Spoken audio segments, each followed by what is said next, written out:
Yeah, I mean, you talk about playing on Christmas, talk about a 4-game road trip on the West Coast, presents different challenges. I thought we came out 3-1.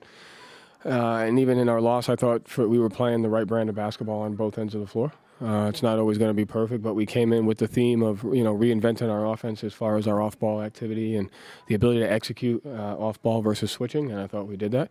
And I thought we maintained our defensive identity. So another game with two 25-point quarters.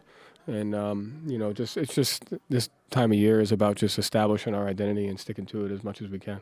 I mean, they have an understanding of what we're trying to accomplish, and they're willing to wear many different hats. And so, they both have been one of the focal points on their team. And I think them coming in and working together with the guys that have already been here about understanding the dynamic of, when talent has to play together, each guy's got to reinvent themselves a little bit. And you're seeing Jrue reinvent his game as far as playing off the ball, playing when the matchup is on him and being involved. Different defensive scheme. You're seeing KP just kind of reinvent himself as far as how he's, we play a different style offense with him. He's not getting the off-ball actions that he was. And you're seeing our other guys reinvent themselves. And everybody's got to reinvent. And, they were willing to do it, and our team is. And so we just got to keep that up. Got all five starters, nearly 20 points or plus. It's a pretty good formula. You don't see that very often. Yeah, and I think that just, goes to the execution and the pace. And so, when we get back to when we're in our transition offense, that opens up the floor. And then I think we're doing a really good job of executing, understanding why we want to rerun. How do we get involved in what types of shots are we going to get in our sets? The guys are really working hard at that. So when you say reinventing your offense and playing at that pace and transition, is that something you're just working on or something you want to see carry through? Is that what you think will be necessary for you guys? Yeah, I think that's necessary. I think you look at who we are as a team, and you look at the league in general, and switching slows teams down. And it's done that to us in the past. It slows you down and makes you play a half-court game, and it's going to come down to a half-court game at times, but can we still play with the type of speed that we want to?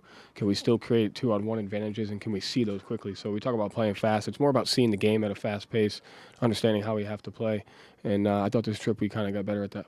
JT and LeBron both had bad shooting nights, but you saw like second quarter LeBron pounding the glass, get a transition, kind of change the game. Then JT, whether it's in the post, different ways, he was able to change the game without scoring. Got to the free throw line. Yeah. So Yeah. how have you seen JT evolve where he can change a game without scoring? How did it look watching him do that out there while LeBron is also trying to do it? Yeah, I mean, I think that's what we talk about when he's got to reinvent.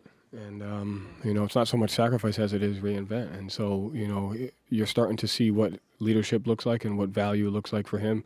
I think there was 4 straight possessions where he screened, and he got like 3 out of 4 screen assists in that. And so it's just not being defined by just scoring, but being defined by playmaking, being defined by how do you create advantages for your teammates and yourself. And so it's going to look different every night. And I think as you get better as a player, like I tell him, like the other team's paid to stop you. So I don't know why you think that it's just going to be that easy for you. And he's really embraced that mindset of like tonight it might be threes, the next night it might be free throws, it might be screening to create advantages, it might be transition, it might be offensive rebounds. And so that's the identity he's creating, and it's a huge asset for our team when you have a guy as talented and good as he is to have that mindset. The NBA markets this day is a huge day for the league.